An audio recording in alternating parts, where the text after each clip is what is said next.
2 महीने में देश का चुनाव होने जा रहा है। ऐसे में कोई एक बात ऐसी कह देना, जनरल बात कह देना कि वहां पर ऐसा कर लेंगे तो क्या हो जाएगा, वहां पर ये धांधली करते होंगे, जिस चीज का प्रमाण हो उस पर तो हम बात करें। जहां तक देश के चुनाव की बात है, आजकल तो आप लोग भी, यानी विपक्ष की जो पार्टियां हैं, वो भी ये नहीं कह रहे हैं कि आप बैलेट से चुनाव कराइए। आप तो वीवीपैट की मांग कर रहे हैं ना, कि वीवीपैट की 100% पर्चियां गिनी जाएं। अब तो मांग आपकी वो है, उसको लेकर भी आप कोर्ट गए हुए हैं। तो मेरा कहना है कि जनरलाइज स्टेटमेंट की बजाय हमारे सामने जो तथ्य हैं और जो आप लोगों का घोषित स्टैंड है उस पर बात करें। इसमें कुछ गड़बड़ हुई होगी तो सामने आ जाएगी। बिल्कुल, एक मिनट देखिए, एक बात आप ध्यान में रखिए, हमने क्या कहा, एक वीवीपैट है, वीवीपैट की पर्ची वो वोटर के हाथ में आ जाए जी, वोटर अपना हाथ वो वोट देख ले और डिब्बे में डाल दे, उसको गिन लो। ठीक है। किसी भी बात को आप तैयार नहीं होते, इसके मतलब चोर के दाढ़ी में तिनका है।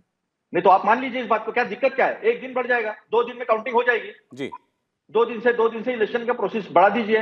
और आपको इतना सपोर्ट है, आपको इतना पता है कि हमको इतना सपोर्ट है, तो फिर डर किस बात का?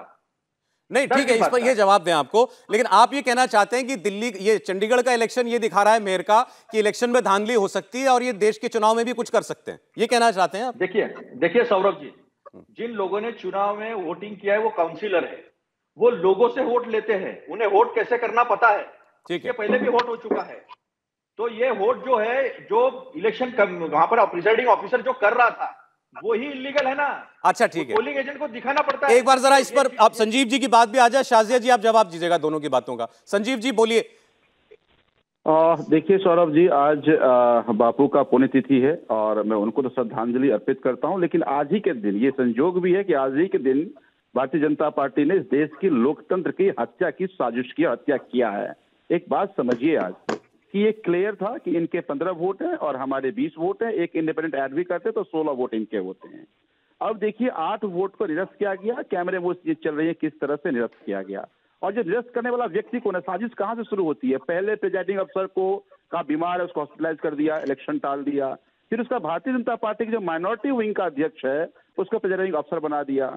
और फिर वो प्रिजाइडिंग अफसर वोट करा करके, प्रक्रिया भी अतुल जी ने बताया, प्रक्रिया ये है कि जो हमारा काउंटिंग एजेंट है पहले उसको दिखाएगा कि ये वोटर निरस्त हो गया, फिर जो डीसी है डीसी उसको ऑथेंटिकेट करेगा और उसके बाद उसको निरस्त माना जाएगा।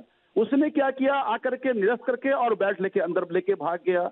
तो खुलेआम ये लोकतंत्र की हत्या हो रही है और सत्ता के लिए आप कुछ भी कर लोगे, फिर चुनाव कैसे हो सकता है? कैसे देश की जनता भरोसा करे? जो एक मेयर के चुनाव में इतनी नीचता कर सकता है, वो देश का चुनाव फेयर कराएगा? तो मेरा ये मानना है कि भारतीय जनता पार्टी को अब इस देश के ना तो जनतांत्रिक मूल्यों की चिंता है, ठीक है, ना इस देश के संविधान की चिंता है। संजीव जी ठीक है, अब जरा जवाब इनको मौका मिलना चाहिए सफाई देने का। बोलिए शाजिया जी। संजीव जी, आप कैसे चुनकर आए थे? आपको लगता है आप जो अभी जो बैलेट के जरिए वोट दिए गए हैं, आप उसके लिए तो हाई कोर्ट में जा रहे हैं, आप वो चैलेंज किया है, आपको तो खुश होना चाहिए। केजरीवाल जी अभी कह रहे थे हमारी खुशकिस्मती है कि सब कैमरे पे कैद है, तो वो तो सही हो जाएगा। लेकिन आप इसको जनरल चुनाव से कैसे जोड़ रहे हैं? क्या आप कहना चाह रहे हैं? मुझे याद है सौरभ भारद्वाज ने जो जीके के एमएलए हैं और मंत्री बन गए हैं अभी, बाकायदा विधानसभा में एक वो डब्बे को लेके आए थे टिन के और दिखा रहे थे कैसे जो है किस तरह से इसमें घालमेल किया जा सकता है। उसके ठीक बाद पंजाब में चुनाव हुए, वो सारी बात आप लोग भूल गए। अभी क्या ये आप शंका डालना चाह रहे हैं लोगों के मन में कि इसका कनेक्शन ईवीएम से है, यानी कि ये खराब है आपके लिए क्योंकि ईवीएम सही है, लेकिन वहां पे आप ईवीएम पर लगा रहे हैं दोष? तो आप क्या कहना चाह रहे हैं? वहां पे आप कहते हैं संजीव जी, वहां तो आप कहते हैं कि ईवीएम में भी गड़बड़ हो सकती है।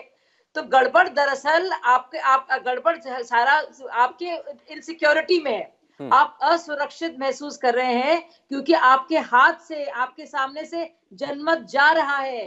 लोग आपकी असलियत को समझ पा रहे हैं और अब जानते हैं कि आप हार रहे हैं बुरी तरह से, इसलिए आप ये बहानेबाजी कर रहे हैं।